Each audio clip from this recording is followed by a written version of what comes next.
Selamat pagi anak-anak, selamat bertemu kembali, salam sehat buat kita semua. Minggu yang lewat Ibu sudah memperkenalkan diri Ibu kepada anak-anak didik kami di kelas 7.1 sampai 7.11. Sekarang saatnya lah kita untuk memulai pembelajaran. Pelajaran kita hari ini adalah mata pelajaran IPS.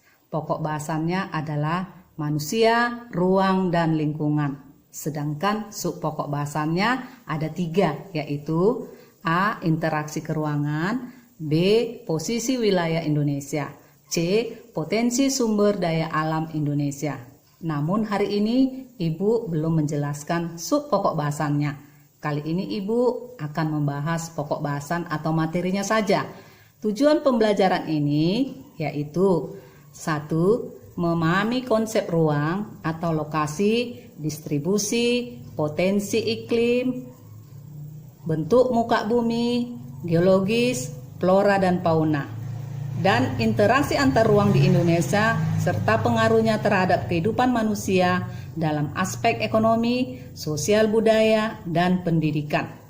Baiklah anak-anak Ibu, sekarang Ibu akan menjelaskan tentang materi kita, yaitu manusia, ruang, dan lingkungan. Apa itu manusia?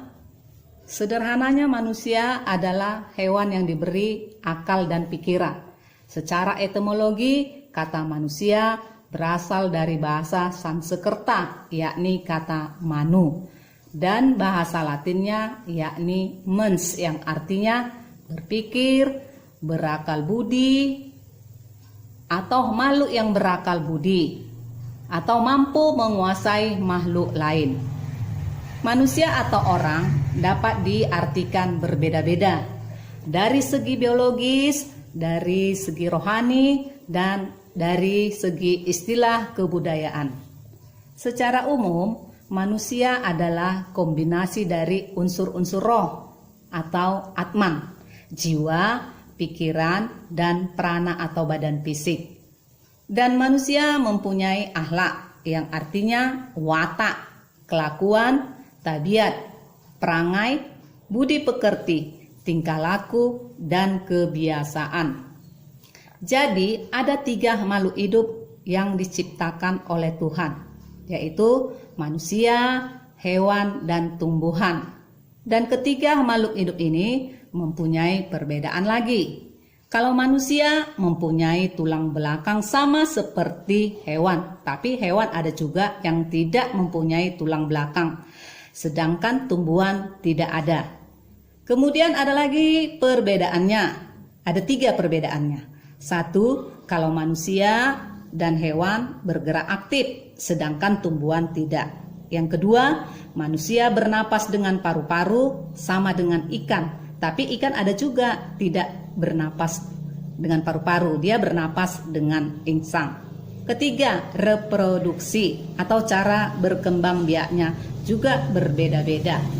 Kita tahu bahwa makhluk hidup yang mempunyai ciri-ciri ada 8, yaitu pertama bergerak, kedua makan, ketiga peka terhadap rangsangan, keempat bernapas, kelima tumbuh, keenam mengeluari sisa zat makanan, ketujuh berkembang biak, kedelapan beradaptasi atau penyesuaian diri.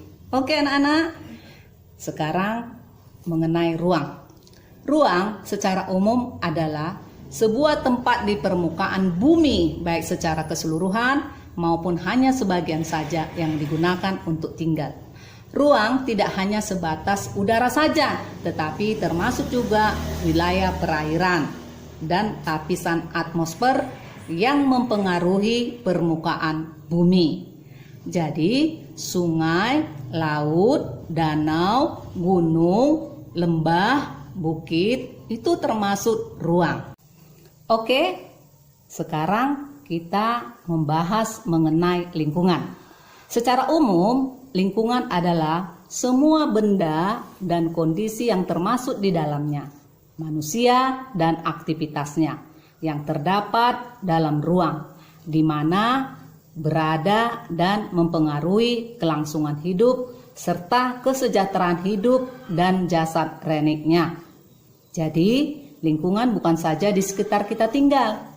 Alam lingkungan yaitu gunung, bukit, lembah, laut, danau, sungai, bahkan semua jalan-jalan, dan lain-lain.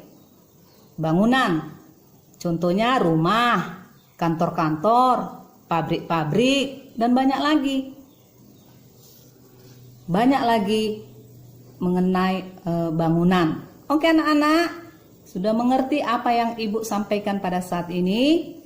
Sampai sekianlah dulu pelajaran kita. Dan seterusnya Ibu akan memberikan tugas. Yang pertama yaitu coba jelaskan manusia secara biologis.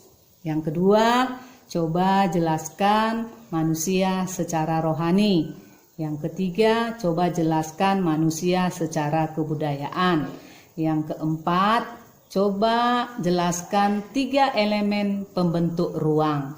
Dan yang kelima, terakhir, coba tuliskan 1 contoh pengaruh lingkungan terhadap manusia dari segi positif dan dari segi negatifnya.